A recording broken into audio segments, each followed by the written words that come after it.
Thank you. That was a lovely, lovely introduction. Before I get started, I am reminded by friend and author Lee Hall to give you two reminders. There will be a documentary screening in Philadelphia this Wednesday, 7:30, at the Bourse. The title is What the Health? And I will be discussing the film afterwards. You need to get tickets in advance, but it's only 3 days from now, so get going. The second, I would like you to take out your telephones wherever you keep your agendas and remind yourself that the Chester County Vegan Fest will be August 12th from noon to 4. Please come and share with us. August 12th, Chester County Vegan Fest. It's, yes, there's a poster out in the back and at the registration desk where you can take a picture and take a visual with you. And there are also two of the speakers are here right now. Two of the speakers are here now, Freya Dinshaw and Eric Neumann. Please stand up in case we don't remember your faces.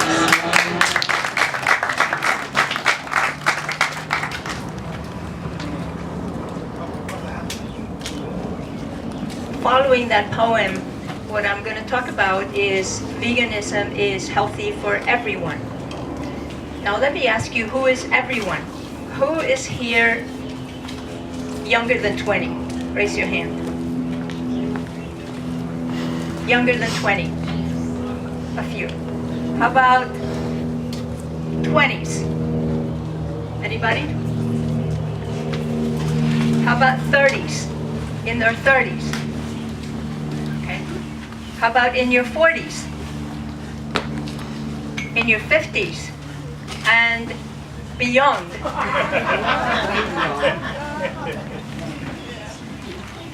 How many of you feel you are in excellent health? How about fair? How about poor?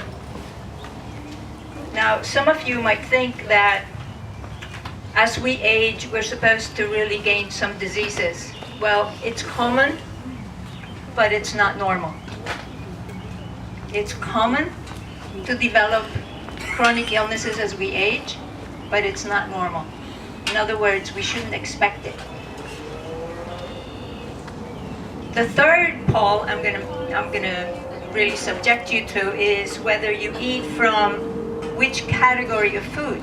And in my book, my book. Thank you. My book, which is in the bookstore, I wrote really wanting to share with you how to do your own health care, because what we do, with an insurance is sick care. When we go to the doctors, it's sick care. What we do every day, that is health care. So in my book, there are 3 categories of foods. Plants. Who can guess the other 2? Grains. Plants. Grains are plants. Water and air. Fruits are plants. In other words, think of the plant kingdom is one category of food.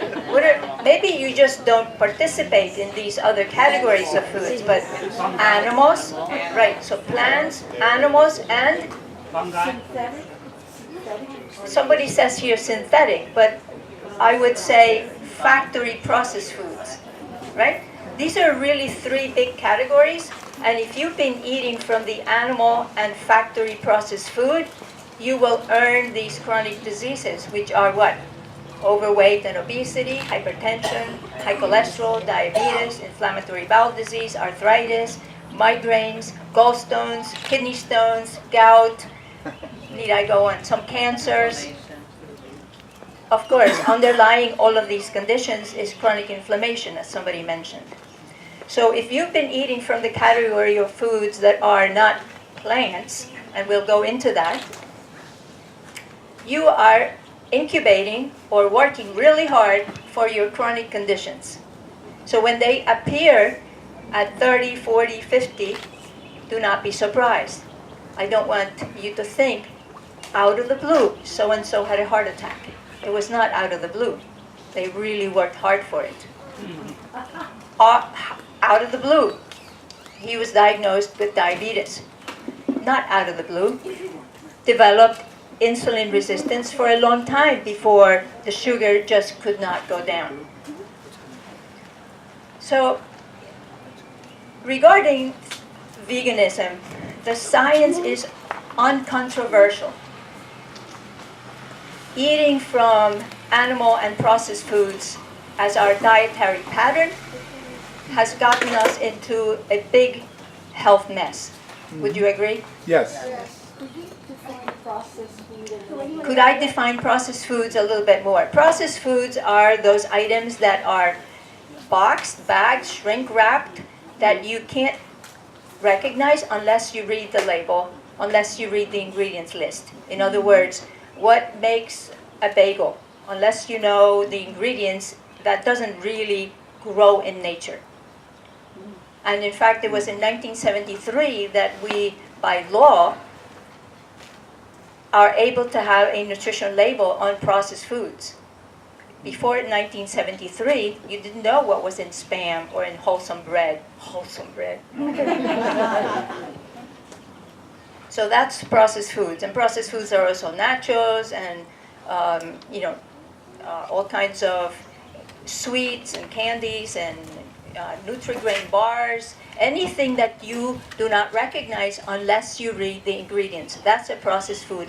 And something that also is very common to processed food is that they are made with the usual suspects: flour, sugar, oil, salt, and a bunch of flavorings and preservatives and chemicals that you cannot pronounce.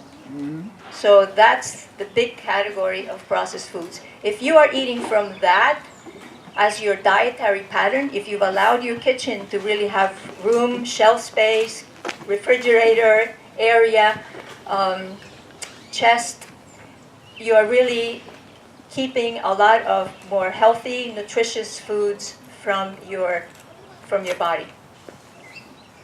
So again, it's incontroversial that we have really earned this sorry state of health. And by the way, Western countries, as they become,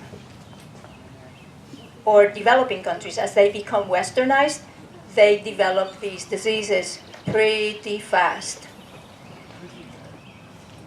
There is conclusive evidence, and I say conclusive evidence, that eating a whole foods plant-based diet protects us against all these conditions.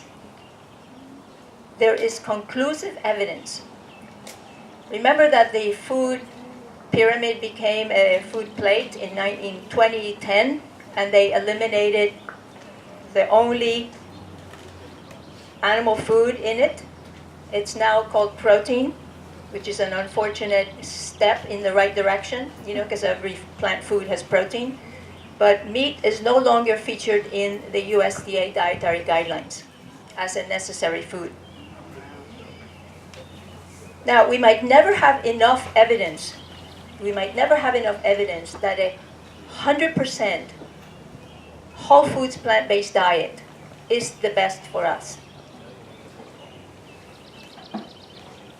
However, when our dietary pattern, and I say pattern because today this is outside of our pattern. This is party food we're eating. So we have a salad, we have drinks, we have some delicious cheeses made from nuts. We have things that we don't really have every day. That's not your pattern. That's party foods. We've been eating as if it was a party every day, and that is really one of the problems with our thinking. So when our dietary pattern is mostly whole foods plant-based, and what do I mean by that, whole foods plant-based? That's a mouthful. I have to really sort of explain that. And I will that in a moment. But when we do that, when we eat almost 100% whole foods plant-based, we avoid all these diseases. Not only that, but in my practice as a board-certified family physician, practicing since 1976, and really almost burned out in 2003 when I was writing one more prescription for a person who was going to be on prescriptions for the rest of her life. I said, I can't really, there's got to be a better way to preserve health. I can't really be throwing medicines at symptoms because there is a medication for every symptom. So I started cooking with my patients. That was 2003. Eventually, I got a website and then a book. So this is my ambassador. I send this book everywhere because you have the opportunity, you have the capacity, you have the power to really practice this very simple whole foods plant-based diet. Now I talk about this as a diet. A vegan diet is a plant diet, plant-based diet. It's not necessarily always whole foods plant-based. In other words, you can have cheeses that are plant-based. That's not a whole food. It's a processed food. You can have fake meats, or you can have fake bacons, and all these different parallel line of food items that really are meant to resemble the ones that you probably left behind. Those are not what I consider, or what should be considered, a whole foods plant-based.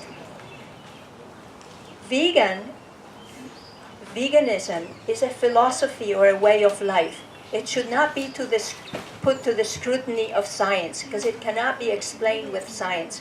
Veganism is a philosophy and a way of life where you really live without exploiting other sentient beings, where you do not use any other living being for any purpose. There's no science that can explain that away. That's a conviction and a mental soul state of being. So we really sidestep the core values of veganism when we try to explain veganism in scientific terms. Having said that, what I'm going to do is help you with the science part of why whole foods plant-based, or why the vegan diet is best for our health, let alone for the health of the planet, because even though we're not here to talk about environment, we know that there's a huge carbon, methane, and nitrous oxide footprint that's really degrading our environment. So put that aside and learn about it, and let it fuel your own path and conviction.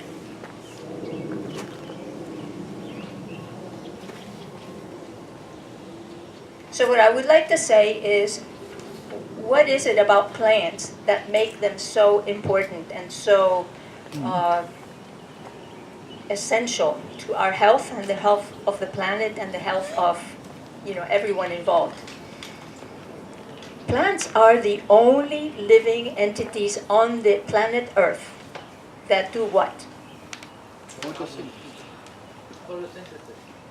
Yes, photosynthesize. And what does that mean? Produce food. They're the only ones that make food. The rest of us eat it. Plants are the only living things on the planet that make food and store it. So think of the anatomy of a plant, which is one of the... I actually have some handouts for you, but I'm not going to give it to them until the end. Think of a plant anatomy. The plant has roots, a stem, maybe, some leaves, and seeds that often are inside a fruit, the baby of the plant. Sometimes they're just on the head of the flower. All these are parts of plants that we do what? We go for. Yeah. That's really what we base all our nutrition on. Only a handful of animals are destined to eat each other. They're called carnivores. The rest of the planet is a plant-eating animal life. The animals, that's another handout that I have for you. The animals that people choose to eat are herbivores. So the plant has a root. Name some roots that we really covet. Carrots, radishes, sweet potatoes, potatoes, rutabagas, beets, parsnips, Celery root, celery root. asparagus. All right, you know, you all understand that. When we really do a disservice to ourselves when we say fruits and vegetables. When somebody says a burger, you know exactly what they're talking about. So instead of just using fruits and vegetables, color your language by saying rutabagas and turnips and radishes. And immediately what is in the other person, when in the receiving person's mind is colors. Really alive with colors. So besides those roots, we also have bulbs that we eat, you know, like the shallots and the onions and the garlic. We have other roots like turmeric and ginger. There's really no stopping. I mean, we can go on and on all afternoon long and name plants that we eat or we use to season our food with. Do not stop at the usual suspects. People go to their groceries and just buy the same 10 things over and over and over again. And over time, it gets narrower and narrower and narrower. And what do people go? They buy milk, eggs, bread,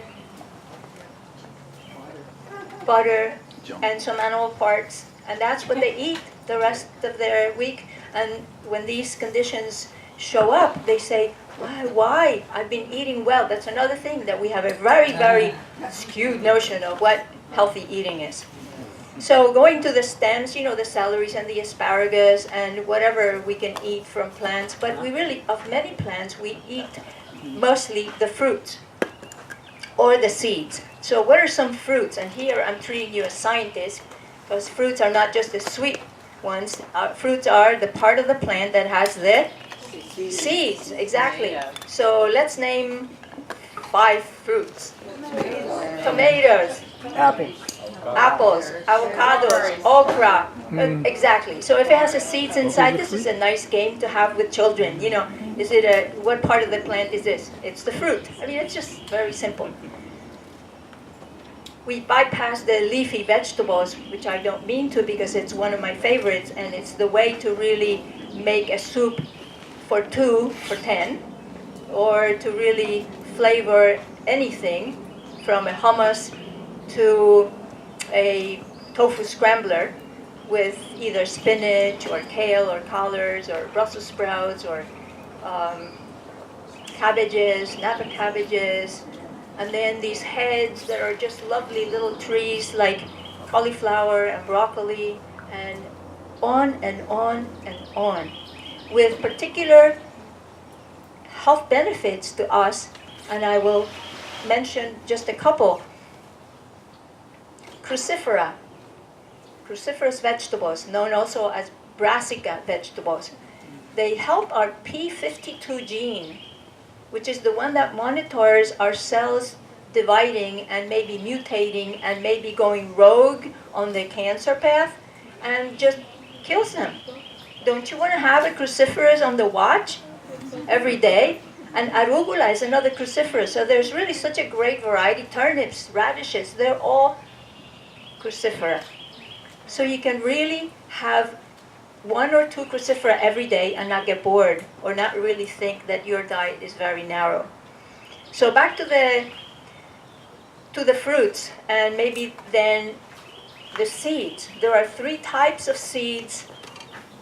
You know, when I was growing up, my professor said that there are lumpers and splitters. I lump and split in my own way, so bear with me.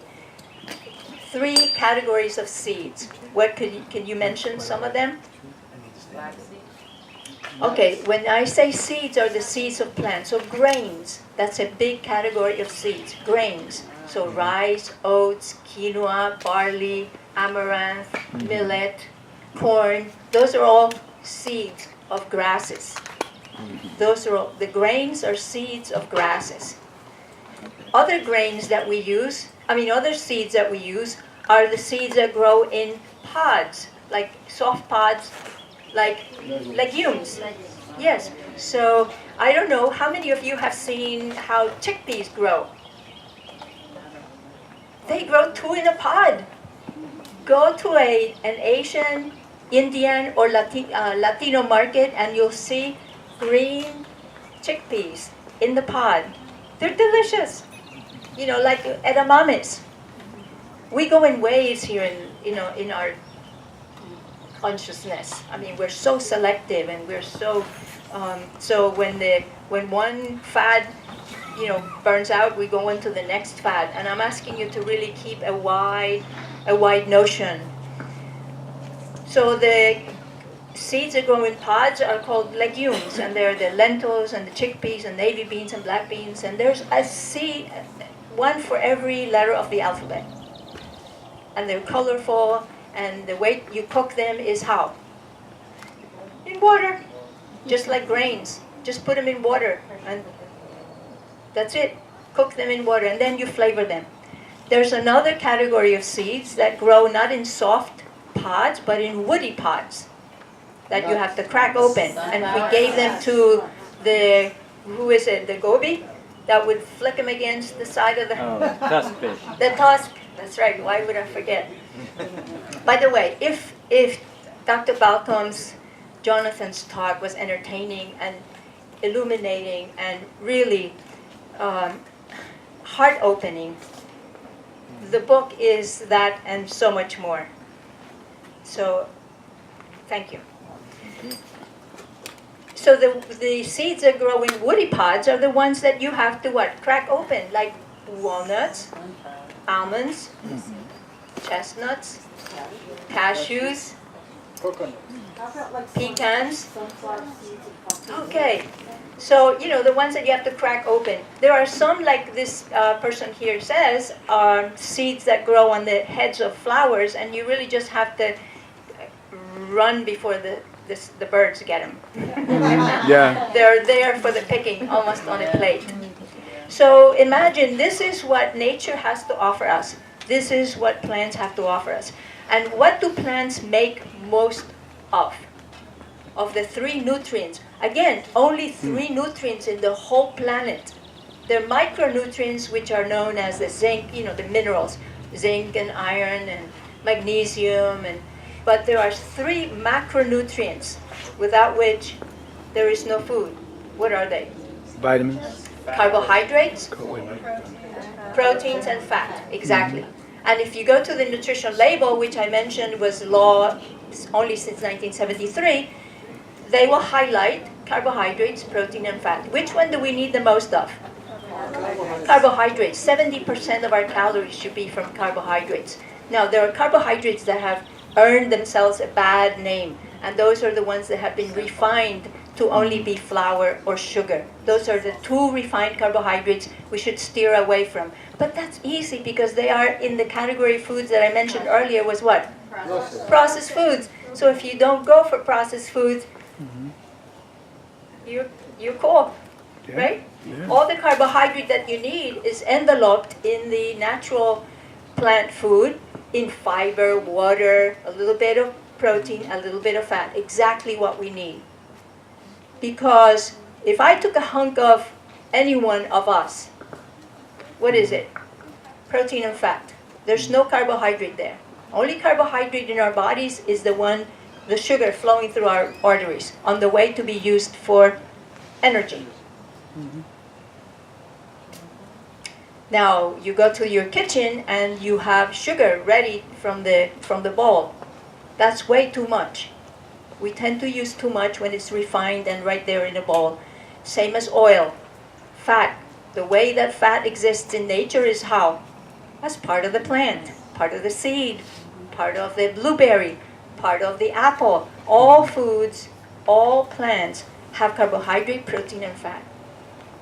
Do animal foods have all 3? Turkey. Does turkey have carbohydrate, protein, and fat? Somebody says no. Well, then you qualify. So what is turkey made of? It's protein and fat. There's no carbohydrate. Wait a second, but I need 70% of my calories to come from carbohydrates. So am I going to get it from eating turkey or fish or chicken? No. What am I going to do with that? other than really pay with our soul, because when we bring sentient beings to life only to kill them for our taste, we're not just harming the animals, we're hurting ourselves. It's bad karma. So what we are doing with the fat from those foods is wearing them. We're wearing it. We're not using it. Our body says, what do I do with this? I already have enough. You already made. I don't need to make you again. All I need is a little bit of protein, a little bit of fat for spare parts. Spare parts meaning, the skin that I leave on the tub and the sheets, the hair that I leave at the hairdresser, the nails. I mean, and of course, things that I poop by mistake that I should have retained. I have to remake them, so I need a little bit of protein and fat for that. But that's only 10% of my calories should come from protein. And if I eat a variety of foods and I'm not unintentionally losing weight, I have enough protein. So stop with the notion of, I need my protein. What you need is a variety of plant foods. Oats and quinoa in the morning with blueberries or apples or grapes. Stir fry, a wrap, and use instead of a tortilla, you can use what? Lettuce. Yeah, lettuce is not my favorite, but yes, a cabbage or Swiss chard, something that has more oomph. Yeah. Now, is this diet just good for adults, or is it also good for children? What about for pregnant women? What about for elderly? Is it too late for me? Well, one of the things that I really, get off me. One of the things that really made me get on this path of writing a book and teaching my patients how to cook and eat whole foods, plant-based, is because what happens to these chronic conditions like diabetes, hypertension, heart disease, high cholesterol, arthritis, what happens to them if we eat whole foods, plant-based? The reverse. Exactly. It's not a mystery, and it's not an oddity. They slow down, arrest, and even reverse. Oh, wow. In 1990, Dr. Dean Ornish showed this without a doubt when he showed coronary arteries, which are the arteries that supply the blood flow to the heart, that were blocked, giving a lot of symptoms to the people, reverse. In other words, by coronary angiogram, which is a picture of how the arteries look and how narrow and plaque-ridden they were, and they started to clear out in a matter of how long? 18 months. But in that time, the people who had angina, symptomatic heart disease, did not have any more symptoms, which means that their disease had slowed down and arrested pretty soon and started to reverse. So this car has a reverse. You had a question? What about, I'm pretty familiar with the health aspect, what about mental deterioration? Mental deterioration, very interesting, because Alzheimer's has been mentioned in the scientific literature as type 3 diabetes. Type 3 diabetes means that there is really the same ocean in which all these chronic conditions are being incubated, right? We're nourishing them. We are really not innocent bystanders. This is the same sea that's producing these icebergs. So yes, and we can all be vegans if in lifestyle and definitely in diet. The biggest obstacle is where? Other people? In our minds. The biggest obstacle is in our minds. That's why coming to an event like this and many others, and the really important work that Ann Dinshaw and Freya Dinshaw are spearheading out this way, to go to the hearts of people through their mouths and their stomachs. When you taste something that's delicious, when you feel that it's really great, and then when you have a chance, like I take people in my practice for 3 days to experience just whole foods, plant-based, and they stop taking their purple pill because they no longer have acid reflux. Or somebody came in with a blood sugar of 170 or 200 and forgot their insulin. And I said, really? But it's not a lack of insulin, it's really insulin resistance. In a day and a half, blood sugar was down to a 107. That person was really with energy, not sick. Yeah. So when you can see it really happen fast, I don't need to tell you again. Your body is your messenger. So whether you are a young child, an adolescent, a young adult, an adult, mature person, myself, elderly, not yet, we can arrest and reverse all these conditions and feel better within a week to 10 days. Of course, we reap the benefits for much longer than that. What we need is plants to help us. We get the calcium from where? Pills? Milk? Leafy greens. Plants, exactly. Where do you think the animals got it? Calcium goes, it's a mineral. The plants are our allies. Plants draw from the earth the minerals.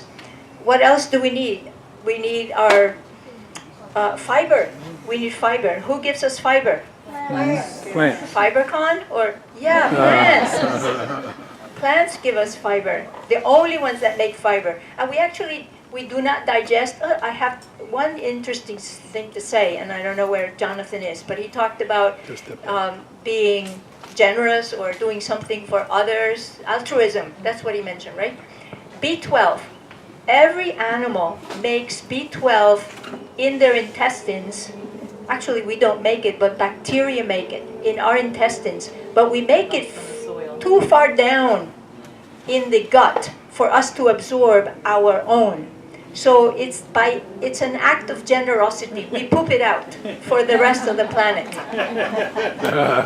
Animals get benefits from the other animals the contamination of their food from the excrement of other animals, and it contains B12. We are a little bit more picky than that, right?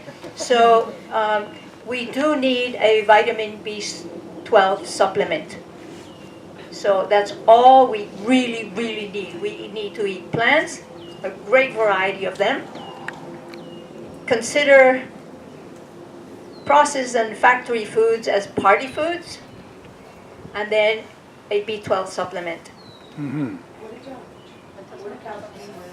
What about D3? Well, we make our own vitamin D, which is a hormone, and this is for another talk altogether, but there seems to be a correlation between a poor state of health and low levels of vitamin D, and we're not quite sure yet what came first. If people who have less than optimal health make less vitamin D3, given all the same conditions, because when you are given vitamin D3, it does not really improve your chronic conditions. So it seems to be that many people do not make vitamin D3 because, their bodies are not functioning at 100%. So if you feel you need to satisfy your D3, your vitamin D requirements by having some vitamin D, you can just go ahead. There are vegan options for that. That raising of the hand meant what?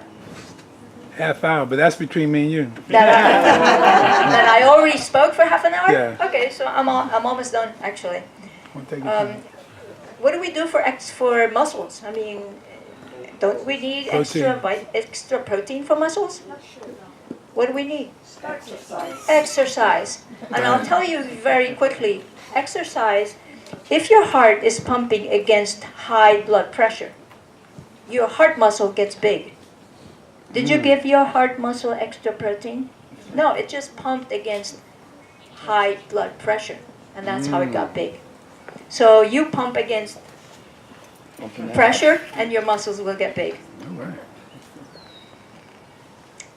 Well, so whole foods, plant-based diet, vegan diet is good for our body. It's good for the environment. 70% of the grain that's produced worldwide is funneled to agribusiness, to animals. If we redistributed the grain that's now being produced and harvested without funneling it to agribusiness, we could feed 6 billion people. There's 7.5 billion people on the planet. So we could really alleviate world hunger just by going vegan.